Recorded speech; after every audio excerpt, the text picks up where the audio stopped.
They came from different lands, all facing an uncertain future. English and Ashanti, Mende and Portuguese, German and Igbo, Fanti and Spaniard, French and Angolan, some seeking adventure or riches or religious freedom. Others were captives, bartered and sold like cattle. Together they would build a nation and struggle over the very meaning of freedom and create the America we have inherited today. I don't think you can understand race relations today without understanding slavery. Even though people will say, I didn't do it, my father didn't do it, even my grandparents, they didn't do it. One of the things that's essential is to know that slavery is not just a Southern institution, it's an American institution.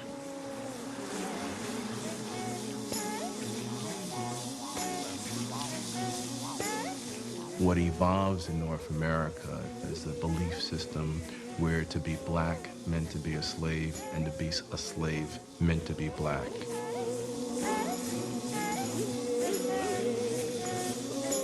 We hold these truths to be self-evident.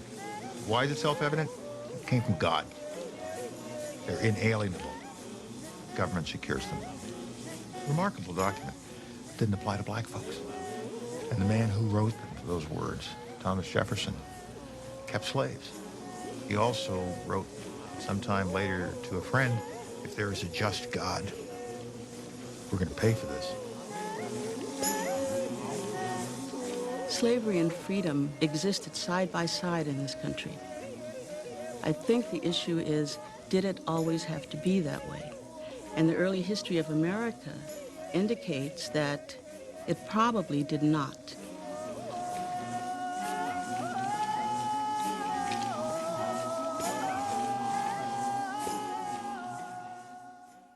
Your country, how came it yours? Before the pilgrims landed, we were here. Your country, how came it yours? Before the pilgrims landed, we were here.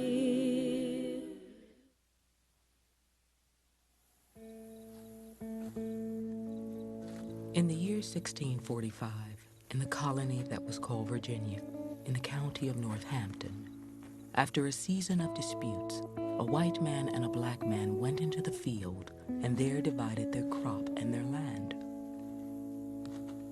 According to the testimony given in court, the man named Anthony the Negro said, "Mr. Taylor and I have divided our corn, and I am very glad of it, for now I know mine own ground."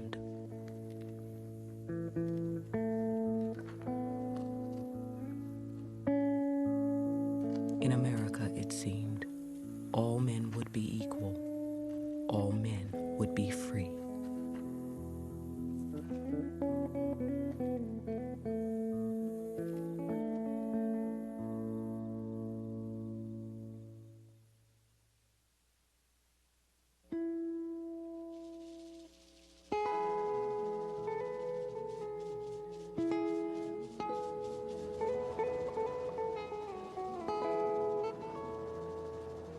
In April 1607, 3 vessels carrying 105 colonists landed at a place they named Jamestown, at the edge of the Virginia wilderness.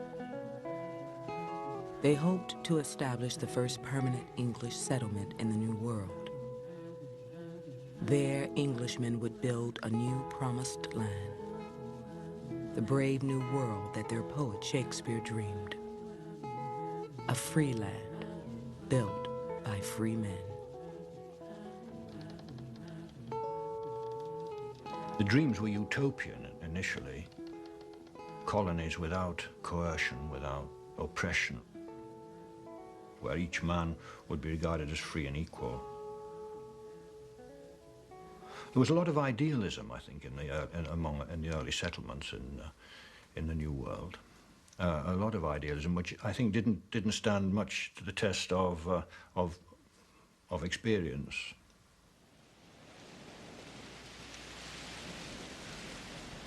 Englishmen believed that their God had ordained them to spread his word, and that they had the God-given right to drive out all unwilling to live according to English law. But in the first 2 years, the colonists learned that they were unprepared for life in the American wilderness.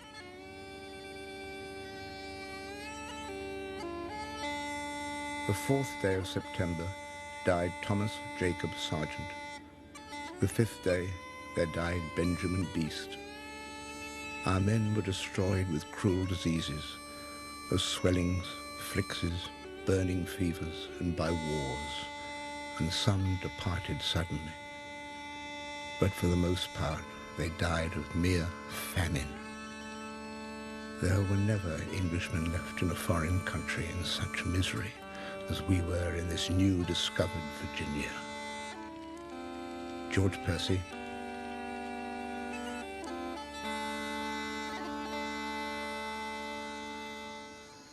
In 1609, 500 settlers lived in the Jamestown colony. By the spring of 1610, only 60 were left alive.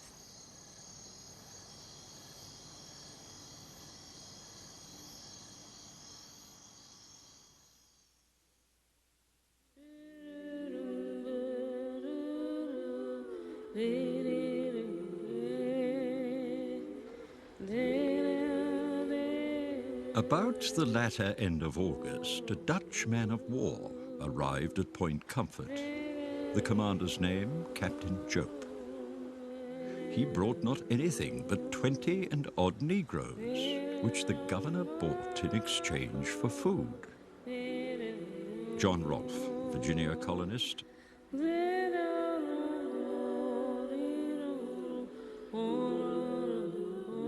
In 1619, a year before the Pilgrims landed at Plymouth Rock, a mystery ship appeared out of a violent storm off the Virginia coast. No one recorded the ship's name, but somewhere on the high seas, she had robbed a Spanish vessel of a cargo of Africans.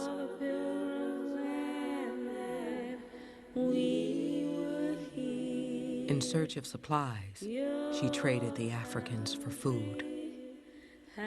They had been baptized and given Christian names. As Christians, they could not be enslaved for life under English law. Like most Europeans in the colony, they were purchased to work as servants for a limited number of years.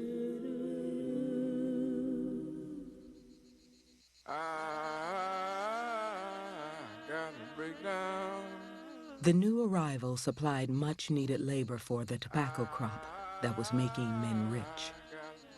Settlers were planting tobacco in the streets of Jamestown, carving plantations out of the surrounding wilderness, and shipping some 60,000 pounds a year back to England.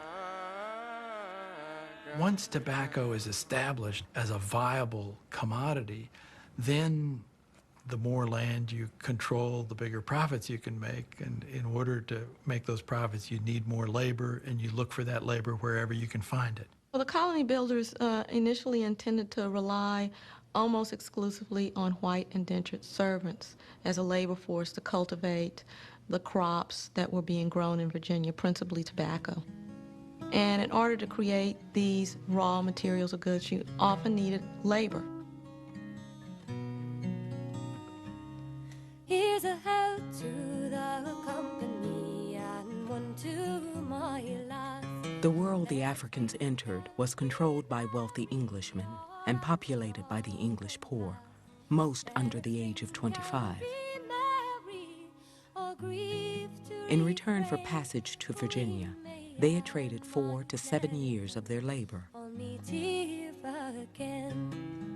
They were bound to a master by an indenture form, a contract that defined length of service and the conditions of servitude.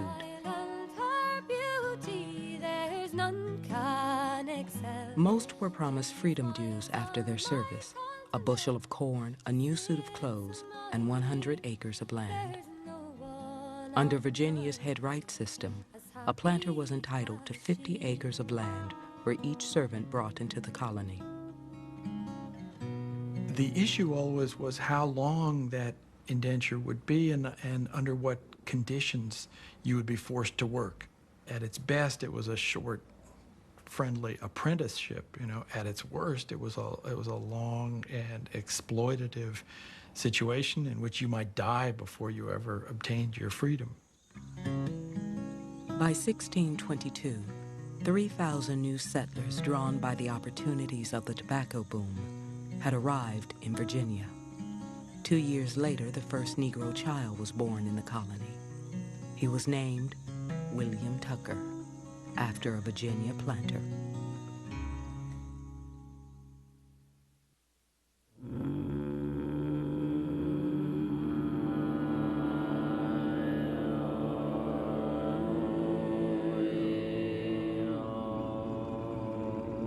The prosperity that began in 1619 and the dream of a new Eden, of people peacefully coexisting under English law, was seriously threatened in March 1622.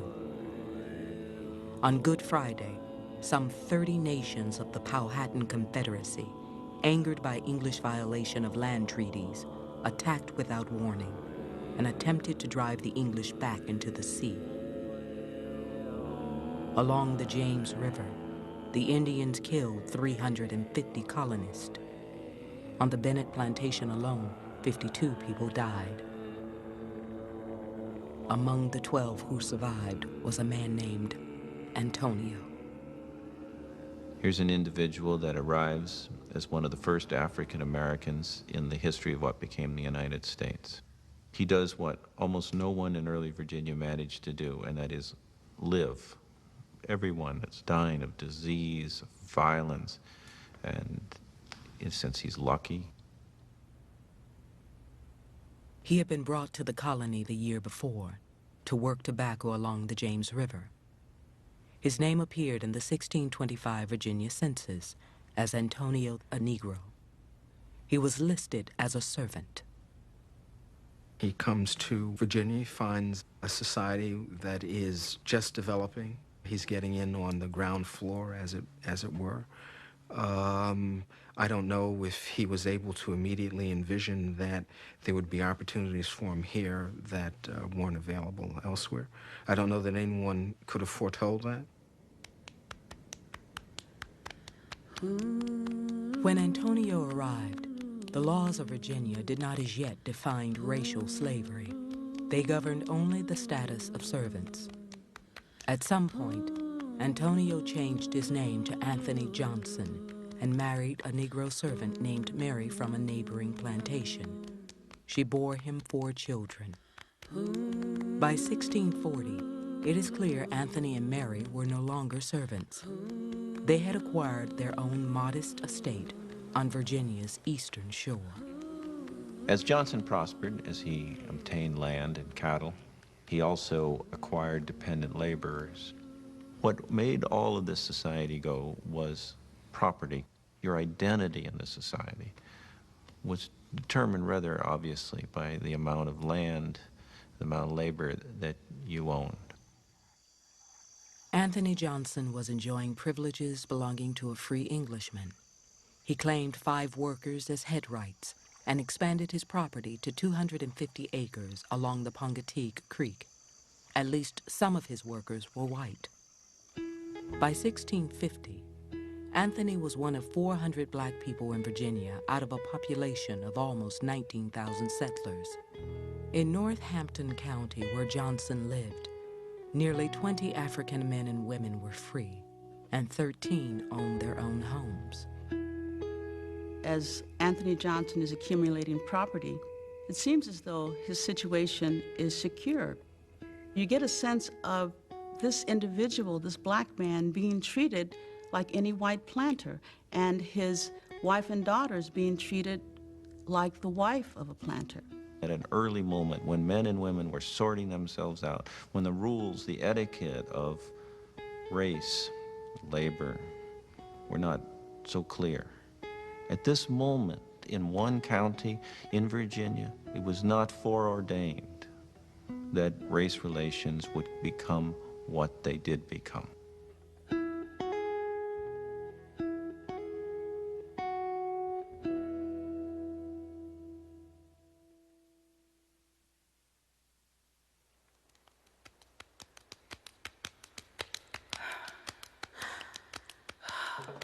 In 1640, the year Anthony Johnson purchased his first piece of land, 3 servants had run away from a Virginia plantation and headed for Maryland.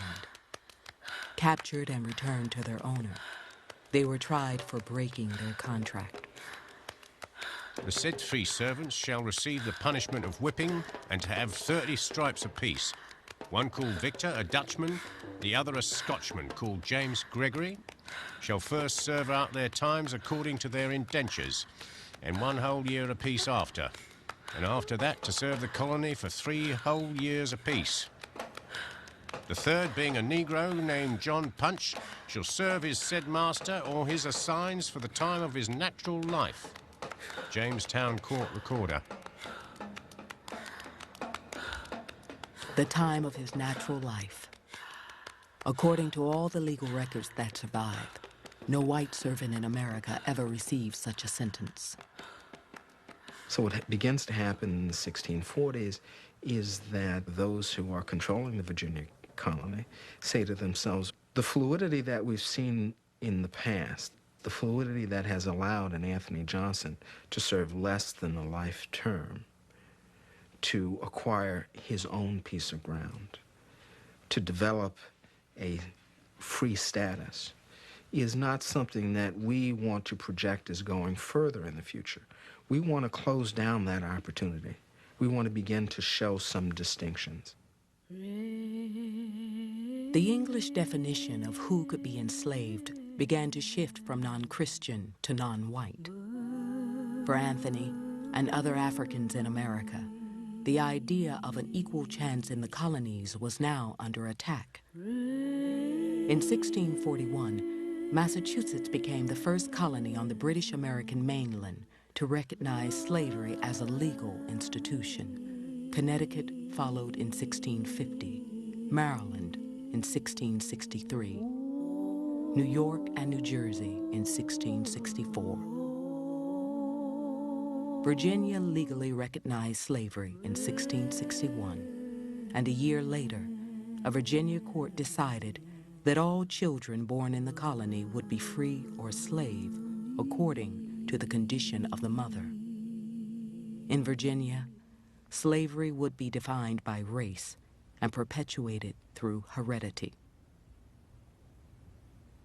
Perhaps in the middle of the 17th century, if you were one of several thousand Africans living in Virginia, you certainly knew that your children would be free. You might have that expectation. And to suddenly find themselves involved in lifelong servitude, and then to realize that in fact their children might inherit the same status, that was a terrible blow. That was a terrible transformation.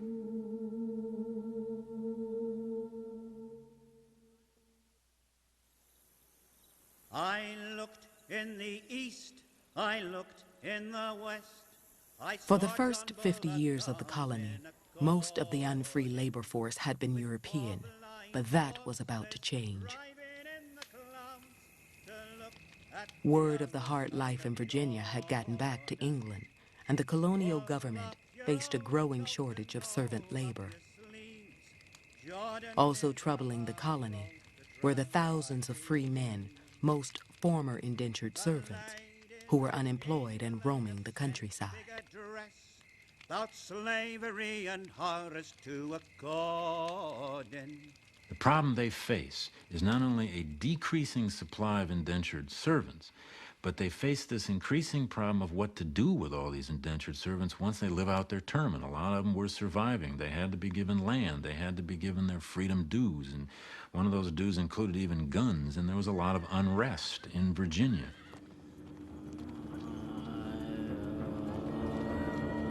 In 1661, servants rebelled in York County. 2 years later, Gloucester County authorities foiled a plot by 9 servants to steal arms and ammunition and march on the seat of colonial government. In 1676, the unrest in Virginia exploded into civil war. An army of 500, free men, servants, and slaves, rebelled against the colonial establishment's restriction on available lands. They attacked peaceful Indians, ransacked property, and burned Jamestown, sending the governor into hiding. This disorder that the indentured servant system had created made racial slavery to Southern slaveholders much more attractive, because what were black slaves now? Well, they were a permanent, dependent labor force who could be defined as a people set apart. They were racially set apart. They were outsiders. They were strangers. And in many ways, throughout the world, with a couple possible exceptions, slavery has taken root especially well when the people who are enslaved are defined as strangers, as outsiders, and can therefore be put into an inheritable, permanent status of slavery. I understand there are some slave ships expected into York River now every day. I desire you to buy me 5 or 6 slaves, whereof 3 or 4 to be boys, a man and a woman. The boys from 8 to 17 or 18, the rest as young as you can procure them. William Fitzhugh, Virginia Planter, 1681. Few ships coming from Africa made the voyage beyond the Caribbean to sell their cargoes on the mainland of British America. In 1672, the King of England chartered the Royal African Company, encouraging it to expand the British slave trade. Shareholders included 15 English lords and 25 sheriffs, the governor of Virginia, and John Locke, the philosopher of liberty. In its first 16 years, the company transported nearly 90,000 Africans to the Americas. In the last decade of the 17th century, it was possible to imagine that in a single year, the number of new Africans arriving would equal the total black population in the colony, or close to it. These were men and women that had no sense of the world they were getting into, and they seemed to whites as very alien, foreign, unknowable.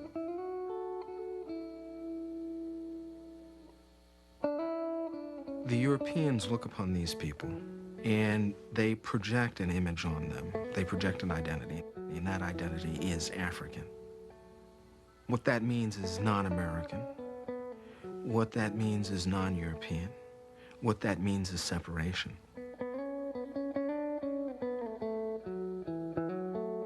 All servants imported and brought into this country who are not Christian in their native land shall be counted and be slaves. If any slave resists his master correcting such slave, and shall happen to be killed in such, it shall not be accounted felony. If any Negro shall absent himself from his master's service and lie hid and lurking, and if he shall resist any person employed to apprehend the said Negro, then it shall be lawful for such person to kill the said Negro. Virginia General Assembly, June 1680.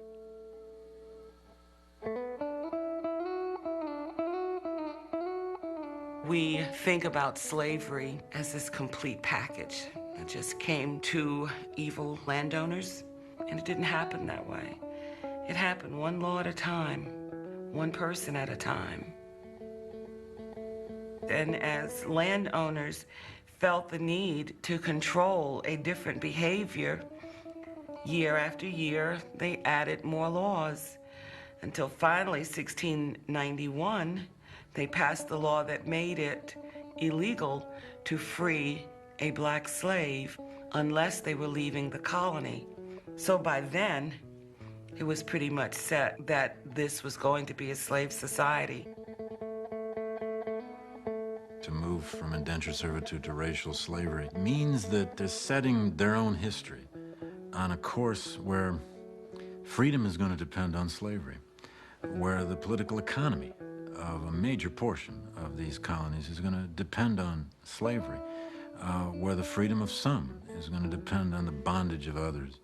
It means that the American colonies, this jewel of the British Empire, is living this contradictory history now of a society that is increasingly rooted in a labor system that's human bondage, that's racial slavery.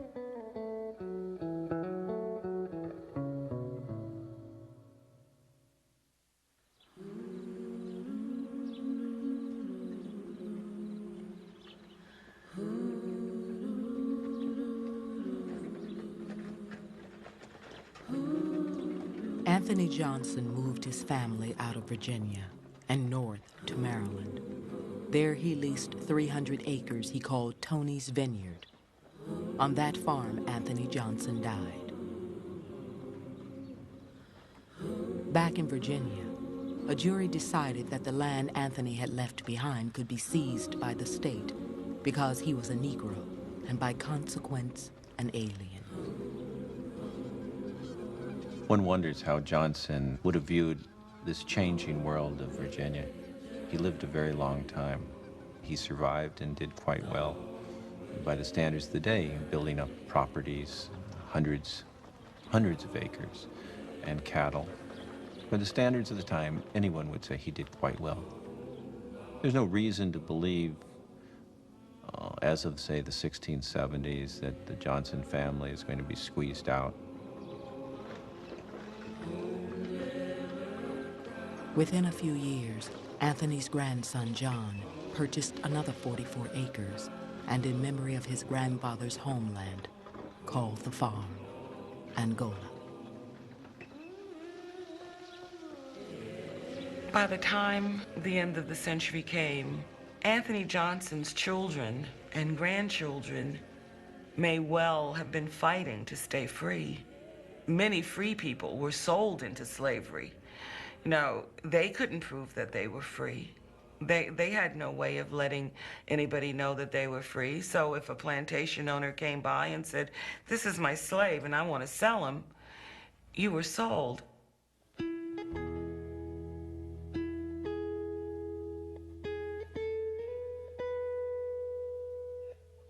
By the end of the century, nearly 58,000 people lived in the colony. 16,000 were listed as Negroes. In 1705, the Virginia Assembly passed laws clearly defining the distinction between a slave and a servant, relegating all slaves to the status of real estate. The next year, John, the third generation of Johnsons in America, died without an heir. That would be the last mention of the plantation named for Anthony's birthplace. Angola Plantation, like the Johnsons themselves, disappeared from the record books of colonial America.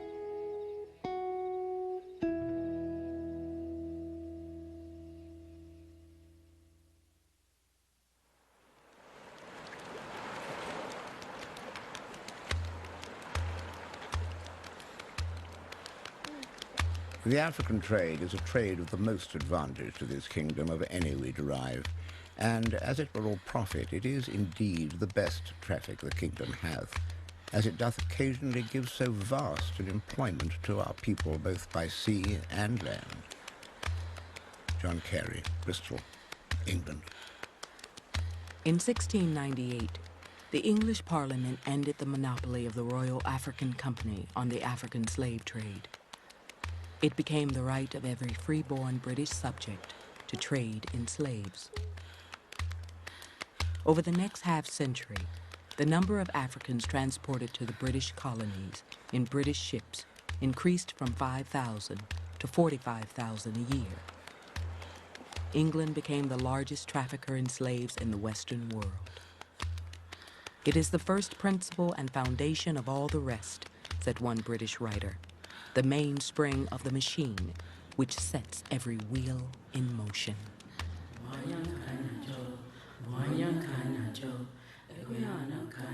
He was born Igbo, the son of a tribal elder, the favorite of his mother. He died an Englishman, the father of 2 daughters, and the husband of an English woman. At the age of 11, Olaudah Equiano was kidnapped by Africans and sold to Europeans. Obonye ka anyị na-achọ, obonye ka anyị na-achọ, Equiano ka anyị na-achọ, nzomalizo. Obonye ka anyị na-achọ, obonye ka anyị na-achọ, Equiano ka anyị na-achọ, nzomalizo. Ojebe nkụ ya na-ata, ochube iyi ya na-ata, ojebe afịa ya na-ata, Equiano ka anyị na-achọ, nzomalizo. When the grown people were gone far in the fields to labor, the children generally assembled together to play. And some of us often used to get up into a tree to look out for any assailant or kidnapper that might come upon us.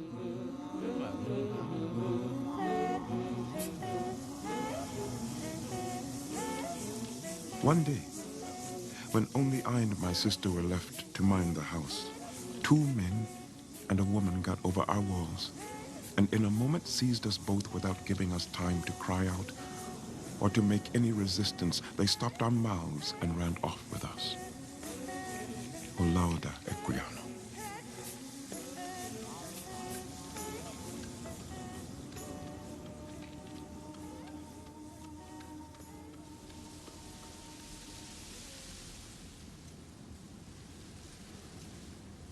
Obonye ka anyị na-achọ, obonye ka anyị na-achọ, Equiano ka anyị na-achọ, nzomalizo.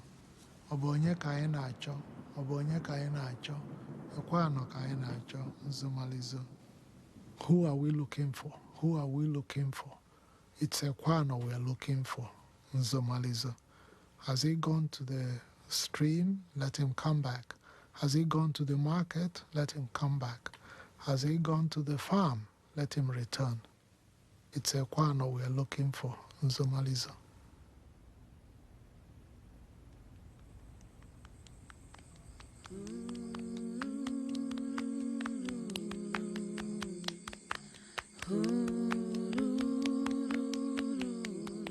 For more than 4 centuries, people disappeared from the savannas, the rainforests, and the villages of Black Africa.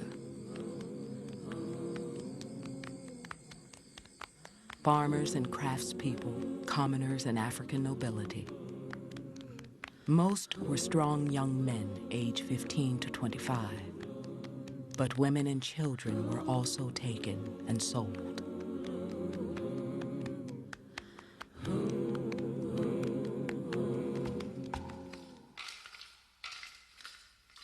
To obtain slaves, Africans waged war, destroying communities, stealing people. To escape the spreading violence, many moved into the interior, abandoning family compounds, farms, entire villages.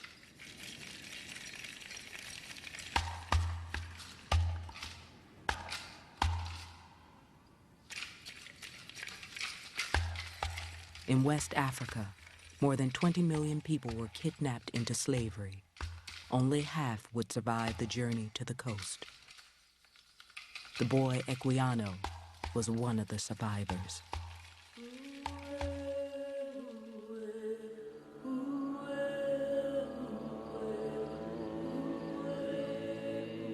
At last, I came to the banks of a large river. I was beyond measure surprised at this, as I had never before seen any water larger than a pond or rivulet.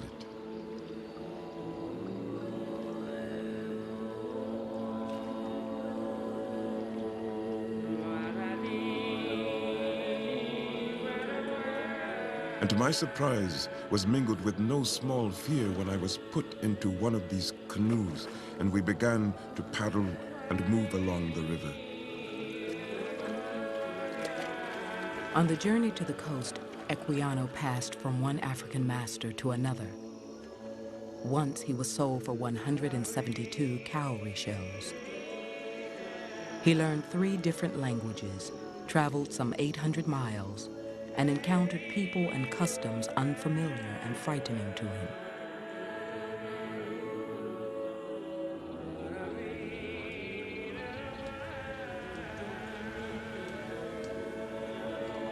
After close to 7 months of travel on foot and by boat, he reached the African coast.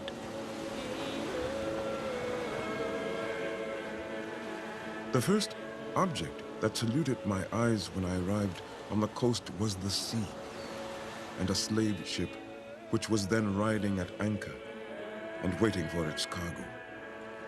These filled me with astonishment that was soon converted into terror. O lauda equiam.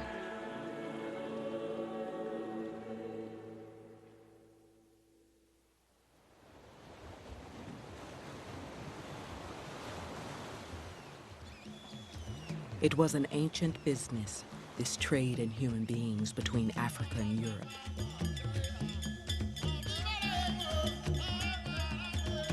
"50 years before Columbus sailed to the New World, Portuguese explorers had sailed to West Africa.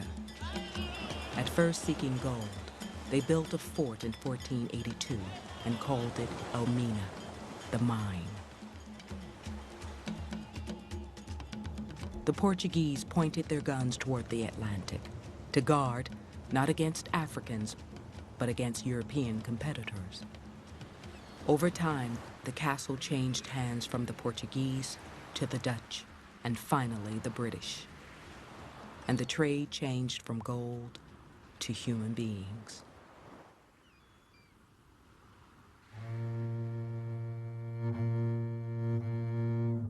Concerning the trade on this coast, we notified Your Highness already that it has completely changed into a slave coast, and that nowadays the natives no longer occupy themselves with the search for gold, but rather make war on each other in order to furnish slaves.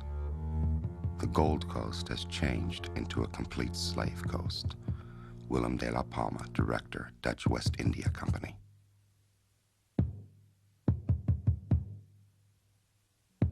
Along the west coast of Africa, from Senegal in the north to the Cameroons in the south, the Europeans built some 60 forts and castles, warehouses for European merchandise and for African slaves. Called factories, they were commercial centers where agents or factors traded rum, cloth, and guns for human beings and gold.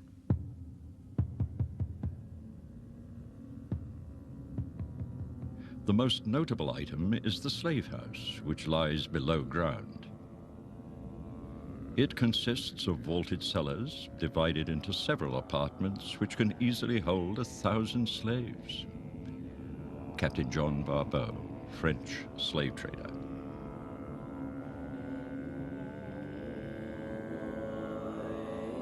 In dungeons built deep into the ocean rock, people waited. Sometimes a day, sometimes a year. These chambers would be their last memory of Africa.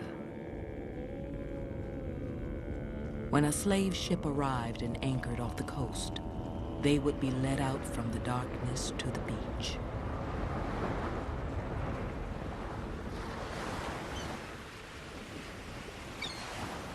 As the slaves come down to Feeder from the inland country, they are put into a booth or prison near the beach.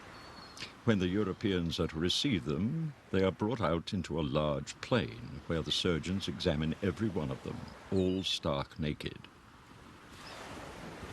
Each which have passed as good is marked on the breast with a red-hot iron imprinting the mark of the French, English, or Dutch companies. In this, particular care is taken that the women, as tenderest, be not burnt too hard. Captain John Barbeau, French slave trader. The white people did not need to be present in the interior of Africa. All they needed to do was to supply the weapons. The people they dealt with were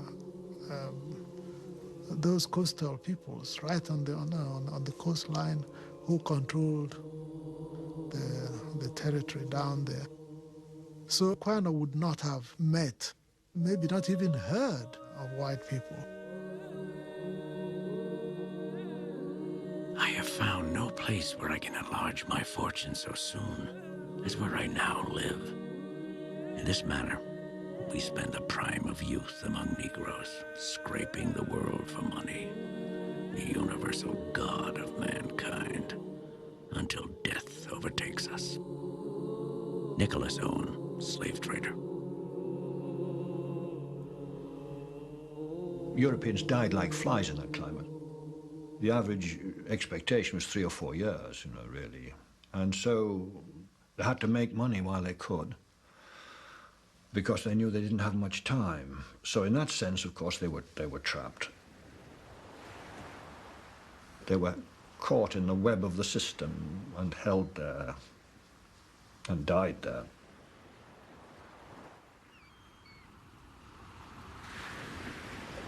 The Europeans made more than 54,000 voyages to trade in human beings.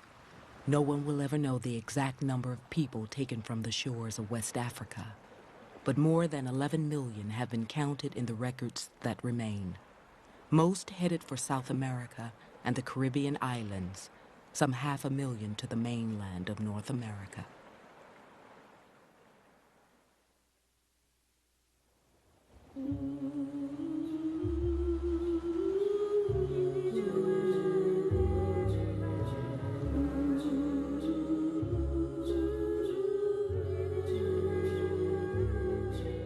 December 29th, 1724. No trade today, though many traders came on board. They informed us that the people are gone to war within land and will bring prisoners enough in 2 or 3 days, in hopes of which we stay.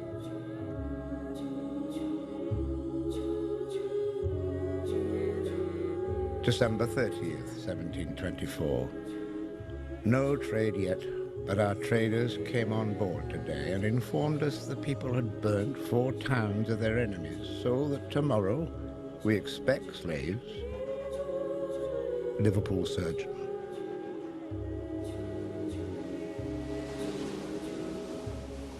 Received on this cargo 46 men, 34 women, 14 boys, 6 girls, and 147 chests of corn. The rest of the goods delivered onshore to Cape Coast and Accra to Mr. Harbin. William Dexter, ship's captain. Ship captains were cautioned not to buy all their slaves from one place. Africans who knew each other, who spoke the same language, were more likely to conspire and rebel. There would be maybe 25 seamen and the ship's officers. There might have been a crew of 30. And these 30 had to control maybe 300 men, black men and women, who were aware of being abducted and who were desperate and who were dangerous because they were obviously waiting to seize any opportunity that was offered to rebel and to take over the ship and to kill the crew, and that did happen fairly frequently. The only way that this could be contained was by a system of fear.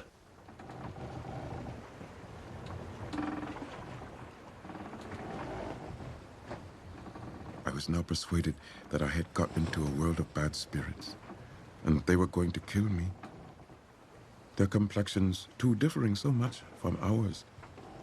Their long hair, and the language they spoke, which was very different from any I had ever heard, united to confirm me in this belief. I no longer doubted my fate. I asked if we were going to be eaten by those white men with horrible looks, red faces, and long hair. O lauda equiano. Captains call the voyage from West Africa to the New World the Middle Passage, the middle leg of a triangular course that began and ended in Europe. From English ports, ships sailed to Africa to trade goods for slaves. Then the human cargo was taken to the Americas and traded for raw materials, which were then carried back to England and sold. The crossing from Africa to the Americas usually took 60 to 90 days, but some voyages took as long as 4 or even 6 months. Bad weather and sickness could turn any trip into a nightmare. The cramped quarters of ships being packed in such a way that a slave will be between the legs of another slave and having to lie in the feces. The lack of air, the longer this trip takes, the more suffocating.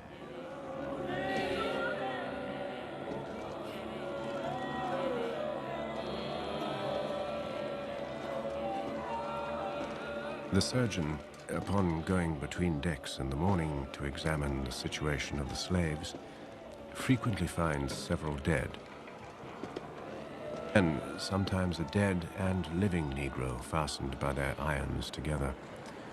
When this is the case, they are brought upon the deck.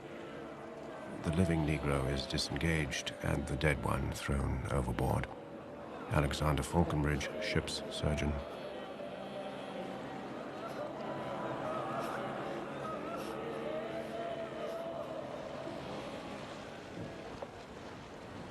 There are no doubt people who went mad. Inability to communicate, decisions having to be made, and this person is suffering as yourself. Does one help? Does one simply try to make it the best that one can alone, not knowing where am I being taken? What is my fate? For weeks, months, depending what the point of origin was.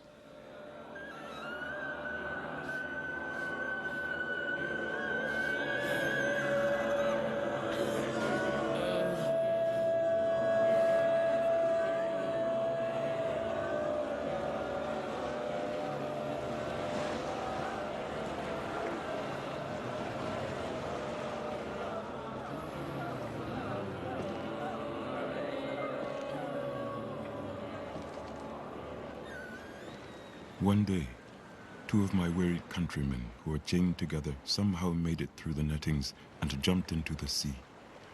Immediately, another quite dejected fellow also followed their example, and I believe many more would have very soon done the same if they had not been prevented by the ship's crew, who were instantly alarmed. Olaudah Equiano. The idea, I think, was that the slave cannot be allowed to die by his own will and intention. He cannot be allowed to die voluntarily. If he's going to die, it must be at the hands of his captors, so that in that case he doesn't spread a dangerous example.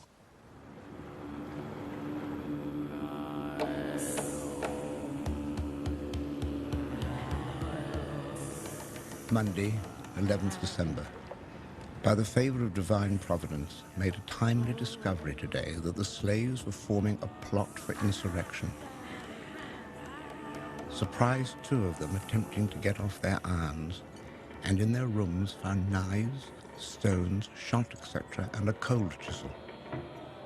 There appeared 8 principally concerned in protecting the mischief, and 4 boys in supplying them with the above instruments. Put the boys in irons, and slightly in the thumbscrews to urge them to a full confession. Captain John Newton.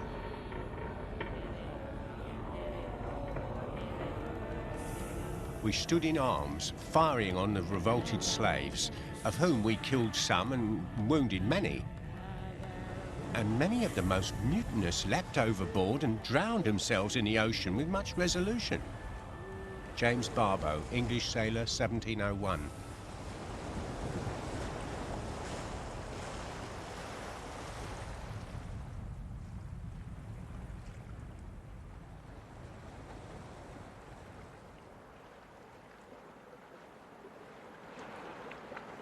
Often did I think many of the inhabitants of the deep much happier than myself.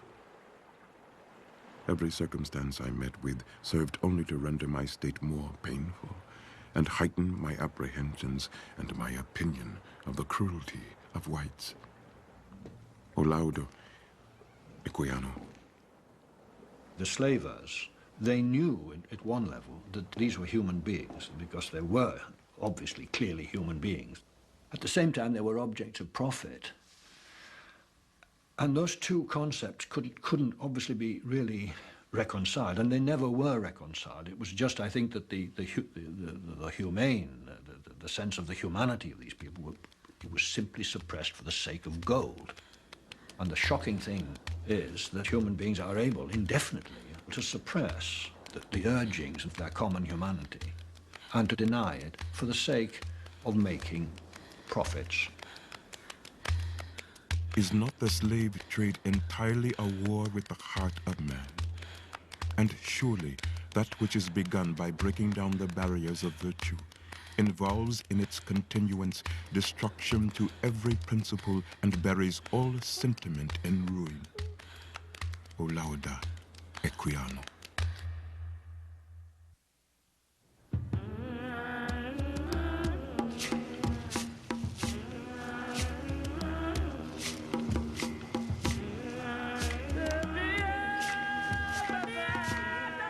The Middle Passage ended for Equiano on the island of Barbados, one of the most profitable colonies in the British Empire.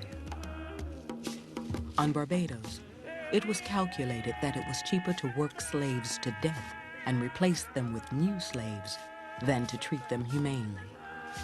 Within 3 years of arrival, 1 out of 3 slaves would die. The boy Equiano, judged too small to cut sugarcane, was shipped north to the mainland of British America. On the mainland, the plantation system of Barbados was admired and imitated, particularly on the Carolina coast. South Carolina started as the colony of a colony. Barbados had become overpopulated with the younger sons of English merchants and with their slaves. And in both cases, they began to look around, cast around for new places. And within the first decade after South Carolina's initial settlement, there were just loads of immigrants from Barbados who brought with them slaves from Barbados, but more important than just bringing slaves, unlike Virginia, they brought a fully conceived idea of slavery.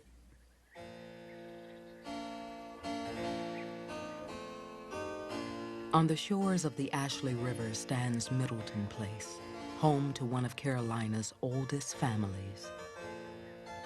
Middleton family members were destined to become part of the Carolina elite. A governor, a congressman, a signer of the Declaration of Independence. The family had been among the first settlers arriving from Barbados in 1678, with a land grant in Goose Creek, just 14 miles north of Charleston, Carolina's slave trading center. By 1706, a second generation of Middletons had almost tripled the size of the family's land holdings to 5,000 acres of Carolina wilderness. At age 25, young Arthur Middleton was master of the Oaks plantation. Dear Sarah, Mr. Arthur Middleton is married to my sister and was a schoolfellow with me when I was at Carolina. He is a sensible man and one of the richest in the country, with upwards of 100 Negroes. Thomas Amory. Racial slavery turns out to be extraordinarily profitable for the people who have seized control. The planter can complain in his diary that it's been a bad year, or the crop is weak, or the rainy season lasted too long, but year in and year out, tremendous profits are being made. The immigrants from Barbados had searched for a cash crop that would make them rich. Families like the Middletons found it. It was rice. The most prized Africans in Carolina were from Angola, Senegambia, and the Windward Coast, people who brought the rice-growing skills the Europeans did not have.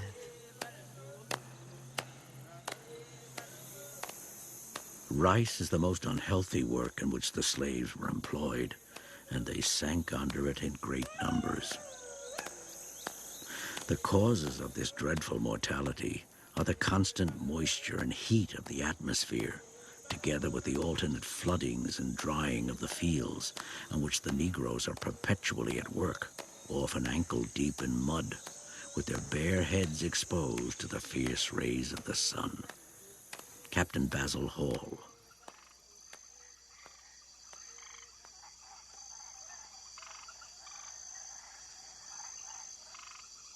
Many masters can't be persuaded that Negroes and Indians are otherwise than beasts, and use them like such. I daily perceive that many things are done here out of a worldly principle, little for God's sake. Francis Lejeune, Anglican minister.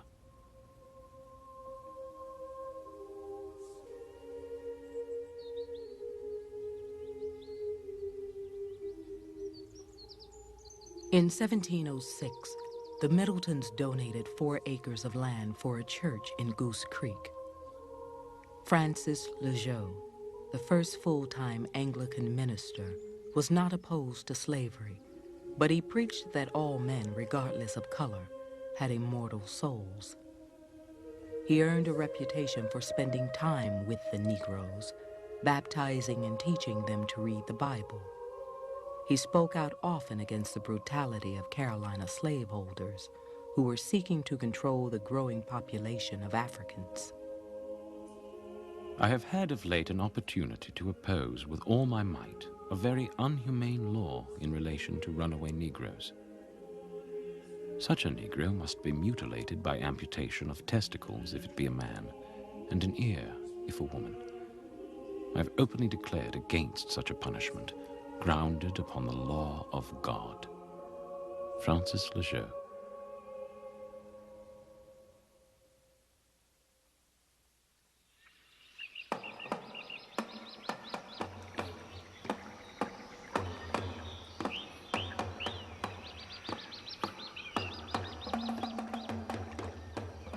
The Anglican missionaries probably described the black community better than anyone at the time in early Carolina. They described it as a nation within a nation. The Africans lived separated from the rest of society. Being freshly from Africa, their frame of reference was African.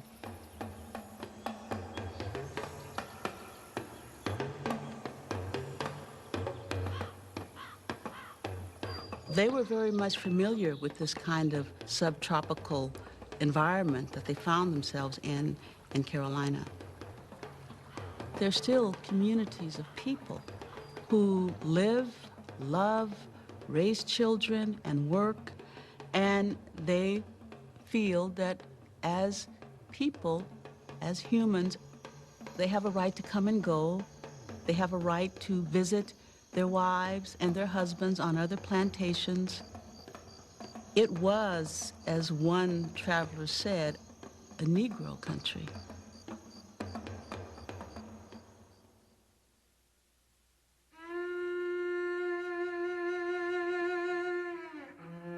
Their numbers increase every day, as well by birth as importation. And in case there should arise a man of desperate courage, exasperated by a desperate fortune, he might kindle a servile war. Such a man might be dreadfully mischievous before any opposition could be formed against him, and tinge our rivers as wide as they are with blood. William Byrd, Virginia planter. In 1710, just 15 years after Rice took hold in Carolina, Africans began to outnumber Europeans in the colony. As the number of Africans rose, so too did white fear and retaliation.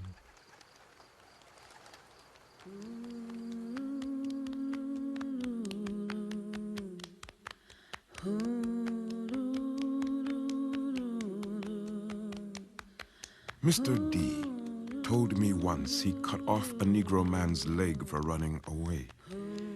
I asked him if the man had died in the operation, and how he, as a Christian, could answer for the horrid act before God. And he told me answering was a thing of another world. What he thought and did were policy. He then said his scheme had the desired effect. It cured that man and some others of running away. O lauda equiano. If you're a white authority, you're constantly trying to figure how tightly you want to impose the lid with respect to people running away. How fierce should the punishments be? You know, should it be a whipping? Should it be the loss of a finger or a hand or a foot? You know, should it be wearing shackles perpetually? The entire system of control is based on physical punishment, often making examples out of people so that others will be intimidated. The colonial legislature passed laws designed to more tightly control the growing black majority. Planter records reveal punishments inflicted for infractions, large and small.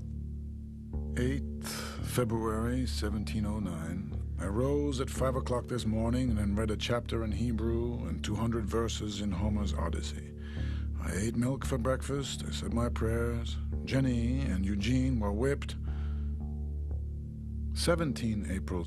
Annika was whipped yesterday for stealing the rum and filling the bottle up with water. I said my prayers and I danced my dance. Eugene was whipped again for pissing in bed, and Jenny for concealing it.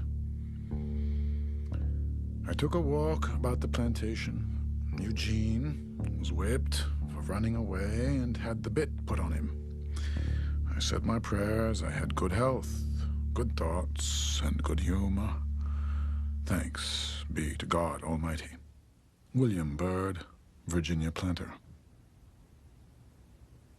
When you enslave a person, in some ways, you become a slave yourself, because masters and slaves are natural enemies. And that's what the Europeans had to deal with. They had to deal with a population living amongst them, sometimes the majority of the population, in hostility. They lived amongst enemies. And as one Carolina planter said, nowhere on earth is mankind so plagued by enemies living within them as we are in our own homes.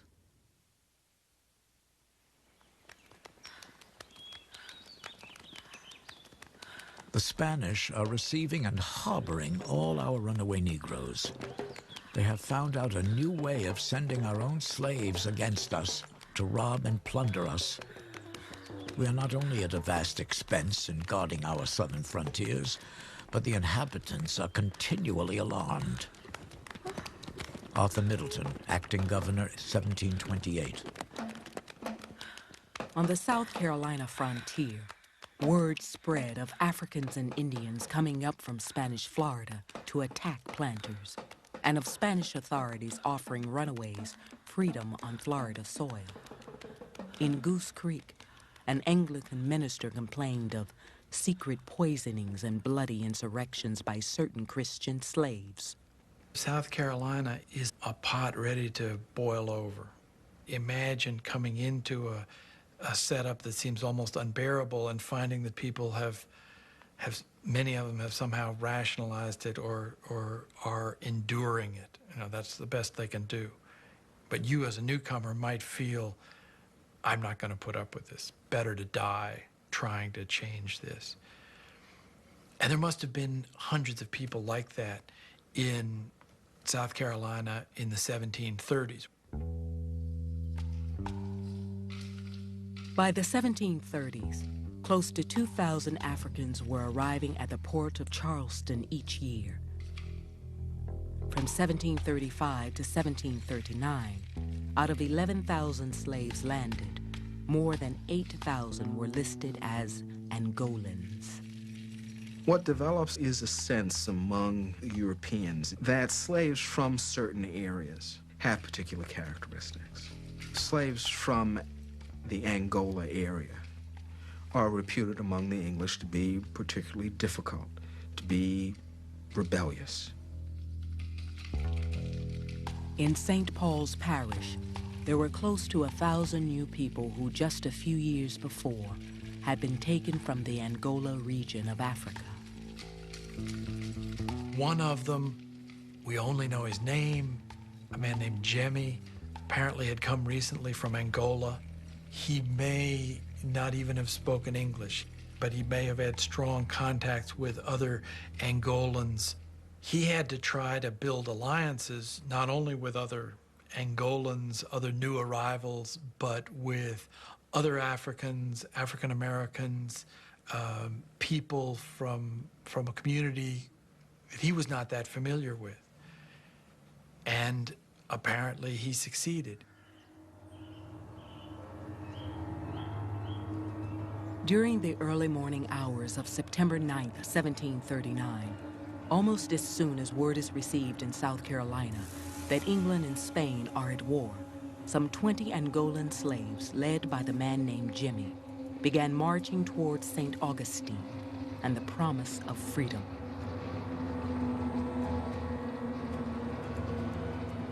Just 30 miles from the Middleton's Oaks plantation at the Stono Bridge, they seized a general store where there were arms and powder.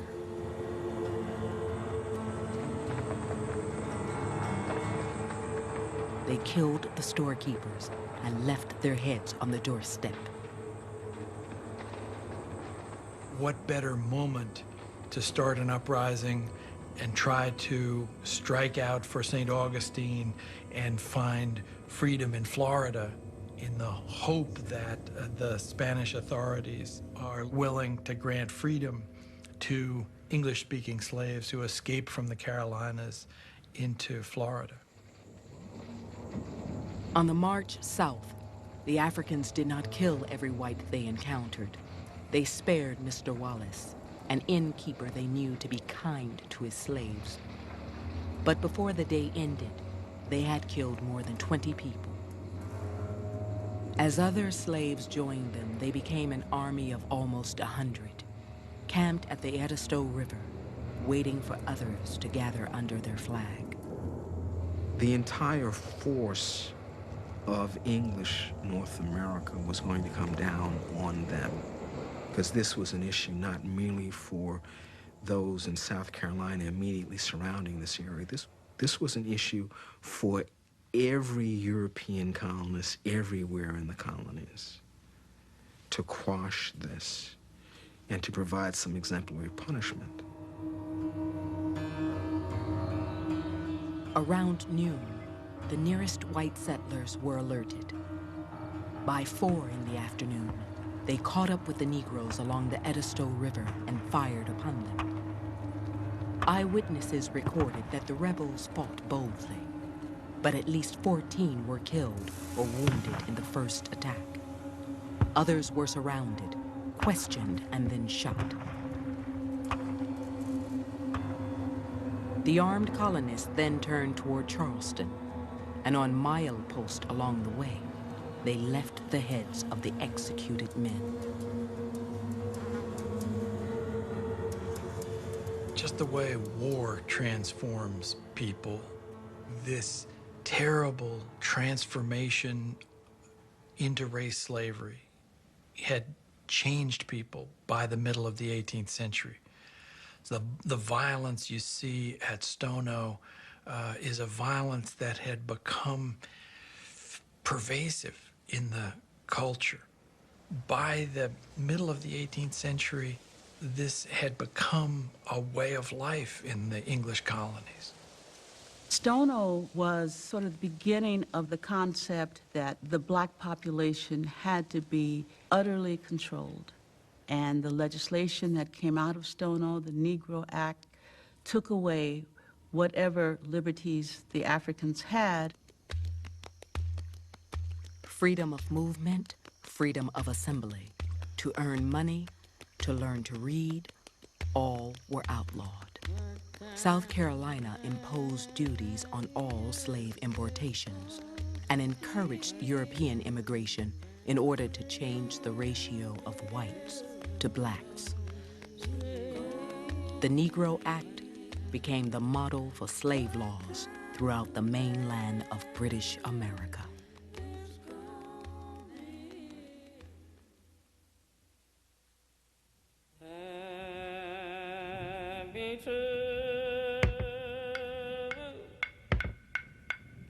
Why do you use those instruments of torture? Are they not fit to be applied by one rational being to another? And are ye not struck with shame and mortification to see the partakers of your nature reduced so low? But above all, are there no dangers attending this mode of treatment? Are you not hourly in dread of an insurrection? O lauda equiano.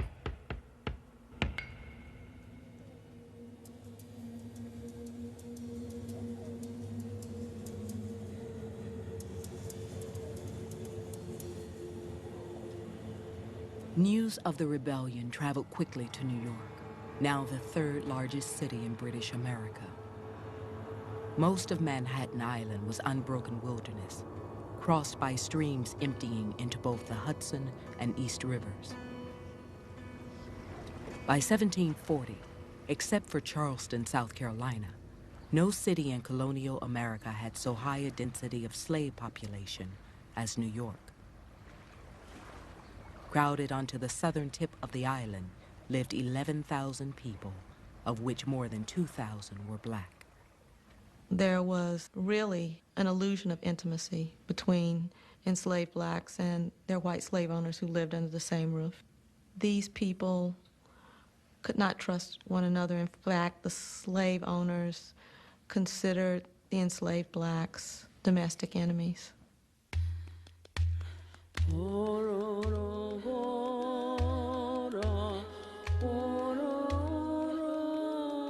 New York, November 18th, 1731. Be it ordained by the authority of this city that all Negro, mulatto, and Indian slaves that shall die within this city be buried by daylight. And for the prevention of great numbers of slaves assembling and meeting together at their funerals, under pretext whereof they have great opportunities of plotting and confederating together to do mischief, be it further ordained that not above 12 slaves shall assemble or meet together at the funeral. Minutes of the Common Council of New York.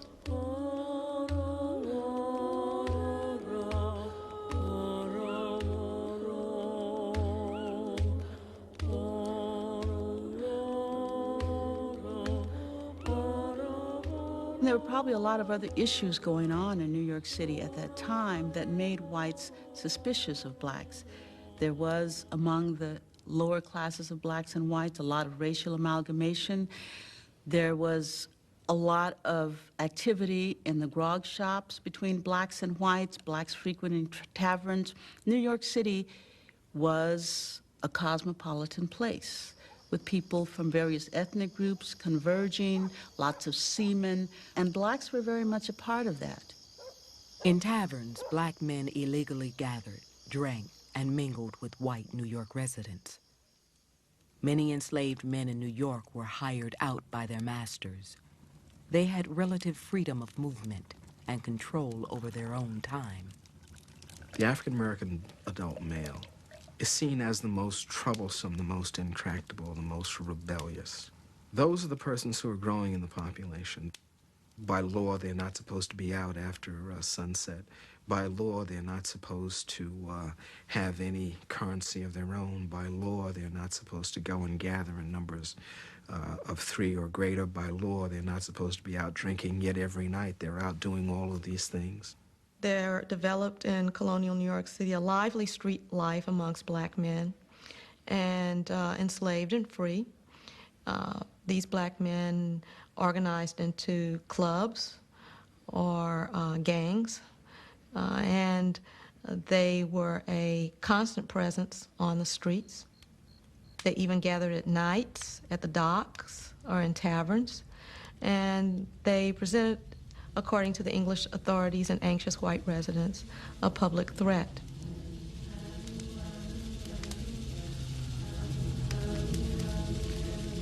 On March 18, 1741, a fire broke out at Fort George, the governor's official residence.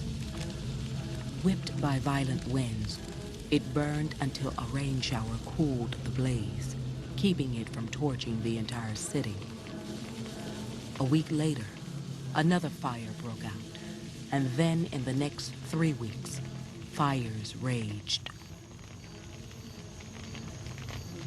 As this rash occurs, a sense that there is some evil hand behind this develops. And then people begin to see a black hand. They begin to worry that slaves are behind this, that this is some act of vengeance, that this is some prelude to rebellion. In 1741, England was now at war with Spain, and many of the colonial authorities in New York City feared that the enslaved blacks would have been influenced by the promises from Spain of freedom. It was the English authorities who claimed that they had discovered a combination between enslaved blacks and the lower orders of white town dwellers, transients, and vagabonds to destroy the town, to burn it to the ground, and to set up a black or Negro regime that would owe allegiance to Spain. Just 30 years earlier in New York, fire had been instrumental in the Negro plot of 1712, where 9 whites were killed and 5 were seriously wounded. Now, the city's officials did not waste any time finding an explanation for the mysterious events. A general dragnet goes out, and just about every African-American male over 16 years of age is taken up and put in jail, crowded under the city hall. The court used the testimony of Mary Burton, a 16-year-old indentured servant, to accuse the alleged conspirators. Burton worked at a tavern and brothel in the city, a business that regularly served black customers. Promised her freedom from servitude, Mary Burton started implicating a constant stream of men and women, some white, but most young black men. For close to 4 months, black men were dragged into court off New York streets. New Yorkers are so incensed over what they conceive of as a conspiracy that they create this wave of paranoia that leads to incredible murders and incredible punishments. It speaks to the whole entrenchment of slavery, even in the North. And also it speaks to racial attitudes as well, that they are very much afraid of racial egalitarianism and people in the lower echelons of their society coming together to form any kind of bond. In May, New Yorkers witnessed the public execution of Caesar and Prince, 2 black men accused of participating in a robbery connected to the fires. Caesar's corpse was then hung in chains until it decomposed.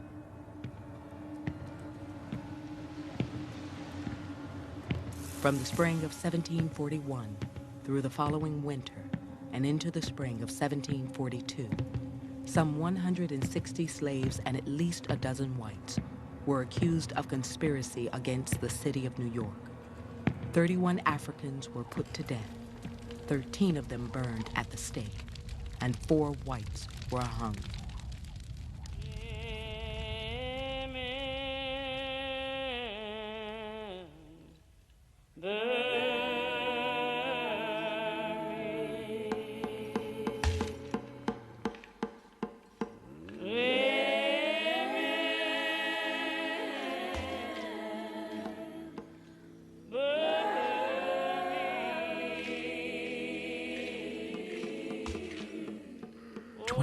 June 1741, to Dr. Cadwallader Colden, Governor's Council, Province of New York.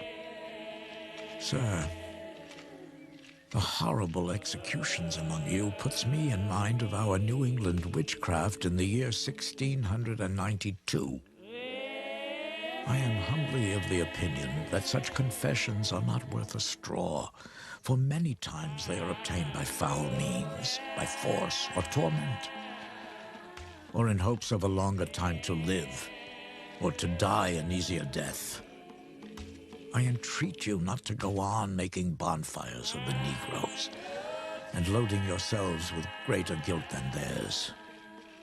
For we have too much reason to fear that the divine vengeance does and will pursue us for our ill treatment to the bodies and souls of our poor slaves. Anonymous letter from Massachusetts.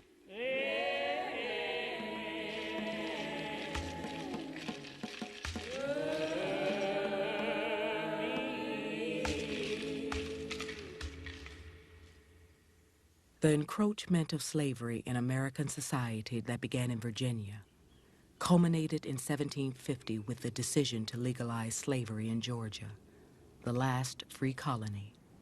It had been a little over 100 years since Anthony Johnson first arrived in Virginia. Now slavery existed everywhere in the 13 colonies. But the argument over who would be free and who would be equal had just begun. For generations to come, slavery would continue to trouble the soul of America. When you make men slaves, you deprive them of half their virtue. You set them, in your own conduct, an example of fraud and cruelty, and compel them to live with you in a state of war. Olaudah Equiano, enslaved African.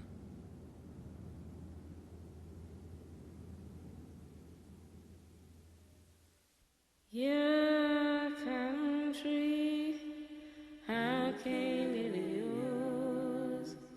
Before the Pilgrims landed, we were here. To learn more about Africans in America and to see the teacher's guide for the series, visit the Africans in America website at www.pbs.org. Next time on Africans in America. America's struggle for independence begins.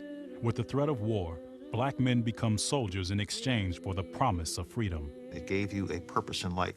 You were part of a national effort. To purchase the Africans in America home video, companion book, or CD soundtrack, call 1-800-255-9424.